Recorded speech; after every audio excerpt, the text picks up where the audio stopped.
How are you, Jared? It's a pleasure being on here, man. Thank you, brother. I appreciate you taking the time to chat. So definitely want to just lay out the land for everybody who's watching. Thank you for all the continued support. I can't believe we're on episode 10 already, and appreciate all the the support we've been getting and everyone following.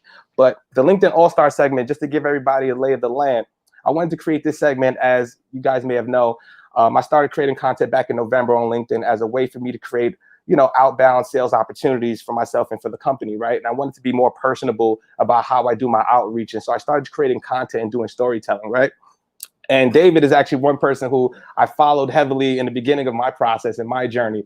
So what I want to do today is kind of go over some tips and tricks, some of the things that David has done that, help him grow his audience, what has been some of the ROI, and help you guys expedite your growth. So before we start, let me drop a quick fact for you guys. So the reason why LinkedIn is so important right now, especially for content, right? According to Foundation Inc., of the 500 million total LinkedIn users, around 250 monthly users are active. Only 3 million share content on a weekly basis, right? So that means that just over a touch of 1% of monthly users are actively creating content on the platform.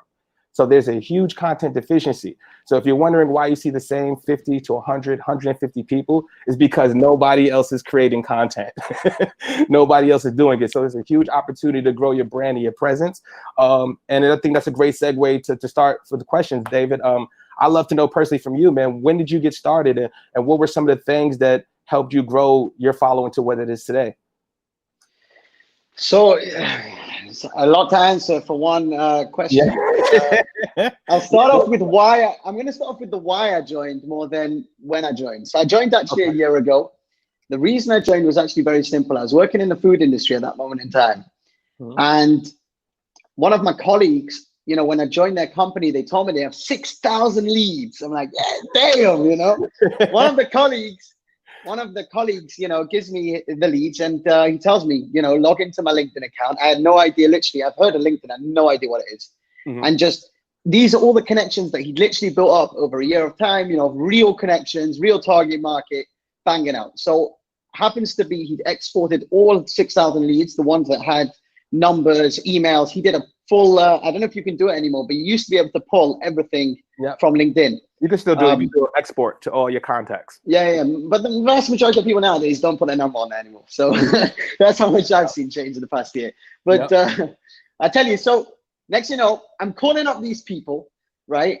And I'm introducing myself as Kunni's, that was his name, Kunni, as Kunni's colleague, right? So I worked with Kunni. He gave me this lead. He told me he's connect with you on LinkedIn. And I'm realizing to myself after like 3 weeks, this is BS. Yeah.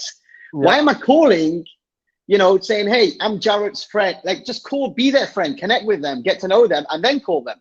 So I started doing this. I made my own platform. I created my own account on LinkedIn. And pretty much in a nutshell, I started connecting with people. And then I realized, I'm reaching out to them. It's the same thing. It's cold, although they can see a picture of my face and everything like that. So I thought, wait, how about a reverse engineer? Let me start banging out content. Let me show them my personality. And then hopefully if I reach out to them and we're connected and they see my content, that's how it's going to work. They're going to be more likely to reciprocate and want to, have a conversation, especially if I provided some form of value. Totally. So hold on 1 second.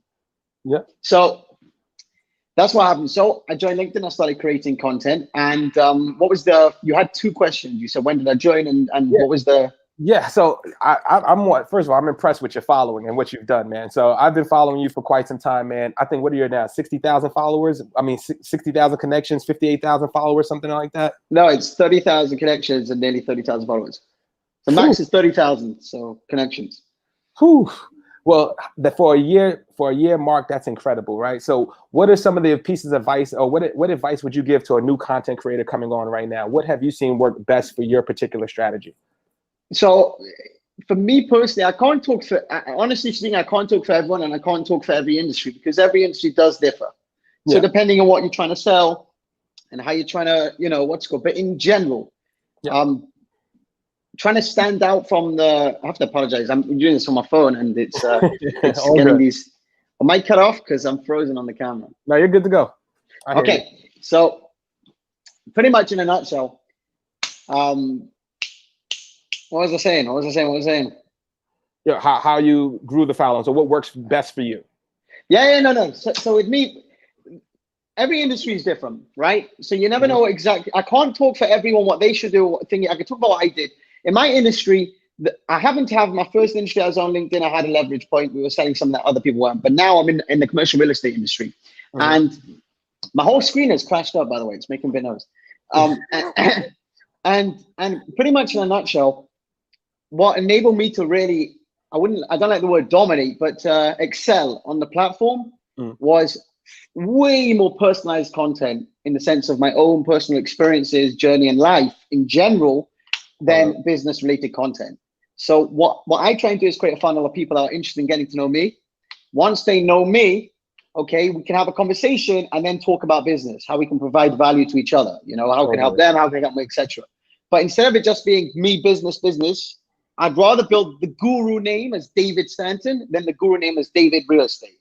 Happens to be based on that, I have a very good ROI because a lot of people like me, not because of the product I sell, but because of the way and the person that I am and how I give myself over. So for me, it's been personal content.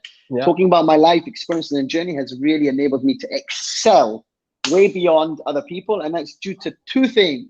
It's personable and it's relatable. When things are personal and relatable, you become much more likable.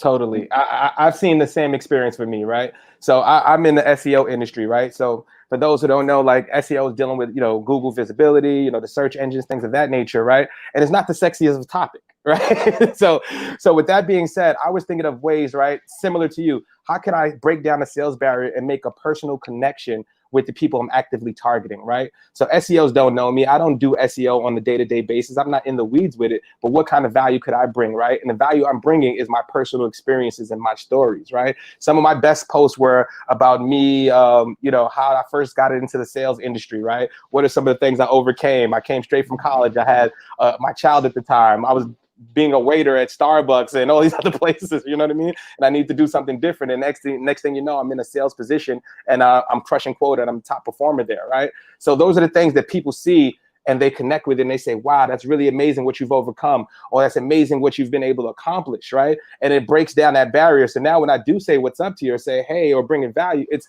hey, Jared, man, I saw your story. It's really cool. Or for the most part, they come to you. Yeah. They come to you. Turning outreach into inreach.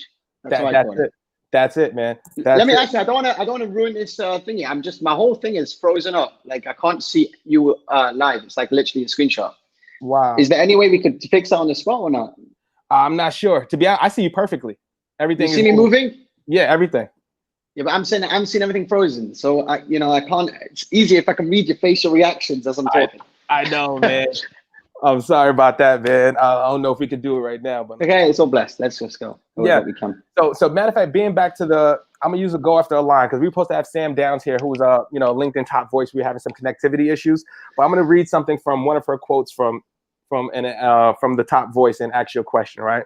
So it says, Sam Down uses her humor to provoke discussion around challenges like getting past the gatekeeper. Reflecting on her video about cold calling, she said, I'm proud of this video because I was reluctant to even post it. People on this platform can be so serious at times, but I received the most engagement because it was real and relatable. And let me just say that one more time for the people. It was real and relatable, right? So that authenticity sells, people. So my question to you, David, right, is there a fine line of being too real, too authentic? What is too much and what is too little? Like, how do you balance that? So in all honesty, again, with every person, with every industry, it differs depending on what industry we're in, depending how the level of trust stereotypically is designed. I'd say that's I can't talk for everyone. I talk about myself. Yeah. But I'd say with everything, when it comes to authenticity, depending how far you go, right? So as I've mentioned to you in the past, when it comes to, for example, politics, politics in theory could be a very unifying moment if you're very good at elaborating your words and explaining your thought process. You can evoke a lot of discussion, a lot of heated conversation, and overall, you can get a lot of people to resonate with you in theory.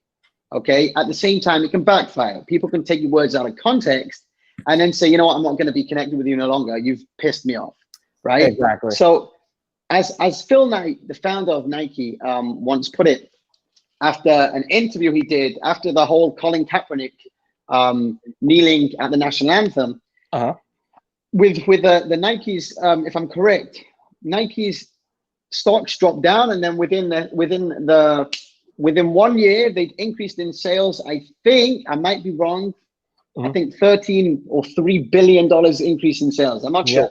The bottom line is as follows. He said in an interview, Phil Knight said, it doesn't matter how many people hate your brand. What matters most is how many people love it. And the idea of authenticity in a nutshell is you're enabling people, again, to relate to you as a person. The more they relate to you, the more likable you come. The more likable you come, the more they feel they trust you. That's just how it is. At the same time, going too far might make them think, hey, I don't trust you so much anymore. So yeah, I think each to their own, figure out balance. My advice in general is trying to stay away from things that are somewhat political unless you feel it's in your duty and right to speak up about something. If it's just sharing your thoughts about something that in reality isn't really providing value, doesn't really enable people to get to know you. It's just kind of like, hey, screw this, screw that. I think that's not a good idea on an authentic level. I think one should be more passionate, have empathy within the content that they share, and more personal level in the sense of showing a vulnerable side can be very powerful if done correctly. If done wrong, people might say, no, you're a wimp. I don't want to do business with someone like you. So again, everything in context, everything depending on the industry and everything depending on the person. But I'd say if one does a healthy balance of being authentic and being relatable, they will dominate. If one goes to a very negative authenticity where they talk bad about things, and although that's authentic, they get to see what you dislike, I think at the same time that can backfire. So it's best to keep a very positive authenticity vibe. Absolutely. Does that answer the question?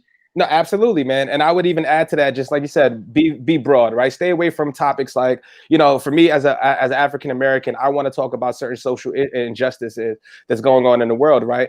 But at the same time, some of the clients that I might be speaking to might have a totally different viewpoint on some of these topics, right?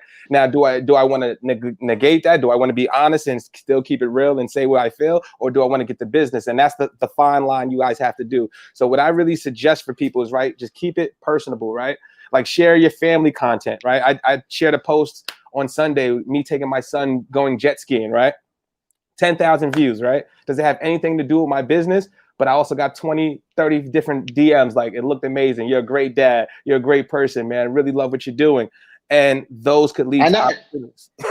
And that's just DMs. The amount of people that watched it and saw it and thought the same thing, but didn't reach out to you, but might reach out to you in the future is astronomical. That's the key.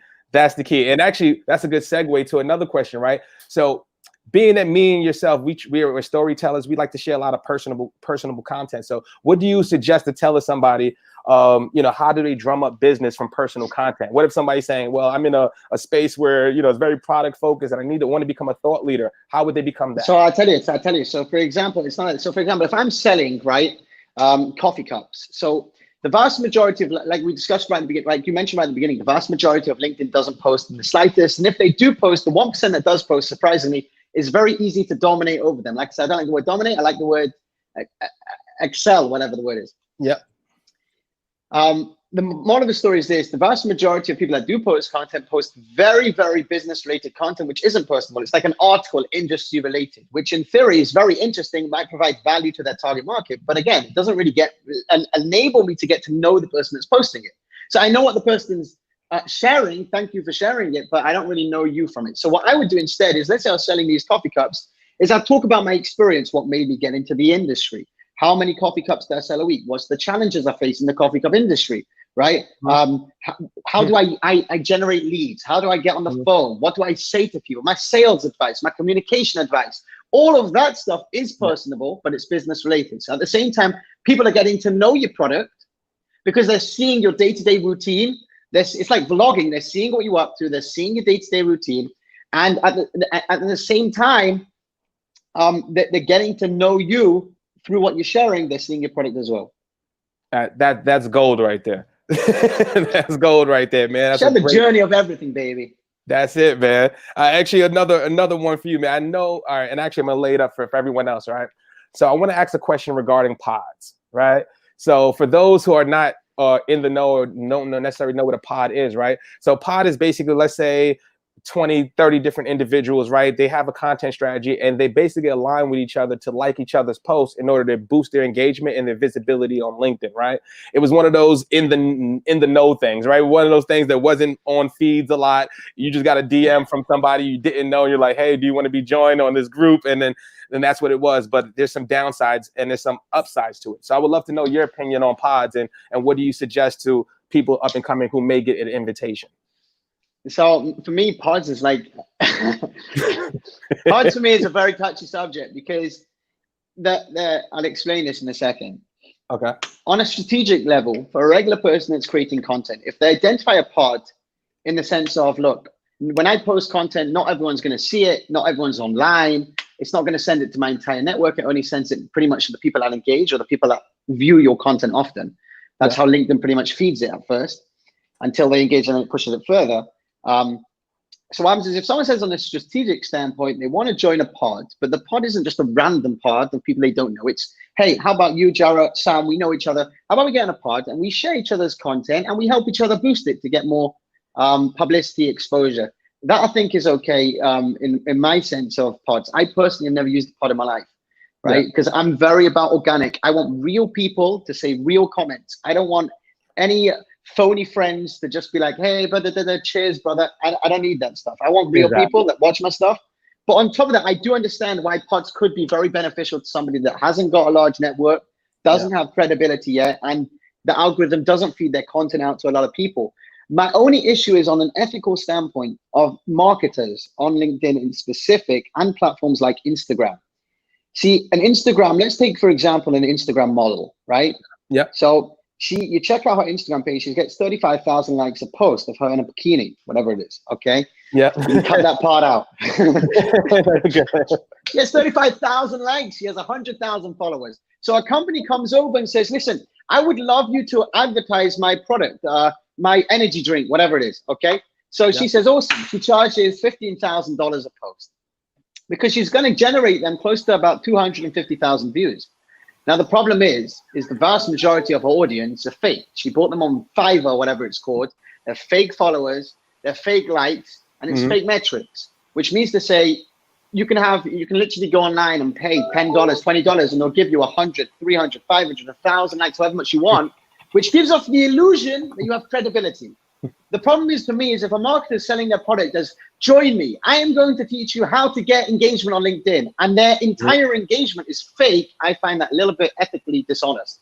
Besides that, if someone isn't trying to sell engagement, is simply using it as a network to help them get more exposure on the platform, I'm all for it. But like I said, when it comes to marketing, trying to sell their marketing tips, and their entire engagement is fraud, I find it dishonest. Yeah. Are you with me? It makes sense. Totally. And Sam, what's up, Sam? Oh my gosh. I was like almost in tears. I was like, why isn't this working? If we're on, can I just try and do something there first? Yeah, go ahead. I'm back. I'm good. I'm live. Let's do it. I got cut off. Now I can see myself. How are you, Sam? Oh my gosh. Yeah, that's all that matters, right? That's it. Yeah. No. I love you, David. I'm just kidding. No, you have to understand. I was literally frozen for the past 10 minutes looking at a screen of me like this. so I couldn't take myself seriously. I was mumbling my words. I couldn't see his reaction. And my breasts were like, they're squashed. I don't know. Too funny. Yeah, I've been listening all along, and you've made both of you have made some great points. I kind of want to like circle back to the thought of the whole like centering yourself, okay? Because obviously this is a huge trending topic on LinkedIn across even like the Jewish community. You guys know what I'm talking about. Yeah. And I think it's so important, especially if LinkedIn is your main source of a platform. And especially that if you get clients and, you know, you are employers on LinkedIn, it is so important to be semi-reserved, like not be fake, but be semi-reserved. Like don't be all wild and crazy about your opinions because it's going to backfire. It always does. Yeah. And like, it's just so important just to keep your personal brand on the forefront of your mind with every post, really. And I've really, you know, made some mistakes posting too, and I deleted them like almost instantly because it gets like an immediate bad reaction. I'm like, oh crap, like what did I do? For me, the only post I delete is when I post something and within 10 minutes I realize it's got no engagement. I just delete it and try posting it later. Same. I'm glad I'm not the only one. I'm glad I'm not the only one. Yeah. We're so vain. It's not about vanity metrics. Oh, right, delete. Oh, so true. I love to hear from you. I know we only have a few minutes left, though, but I would love to hear from you about, you know, how did you get started on LinkedIn and how, you know, your story to you becoming a top voice and to where you are now. I would love to hear that. Yeah, it's so funny because like when me and David met, like we were in a little friendly competition there, and he surpassed me like times 5 already. And it's so funny. Everybody. Like, yeah, right. So when I first started creating creating content, or really started really being serious on this platform, my boss came to me. He was like, "Hey, I heard it's good for lead gen. Like, you know, connect with our partners and just prospect." And I'm like, "Okay." So I really started creating content, and I just really started getting traction when I started like posting funny stuff and like sales content.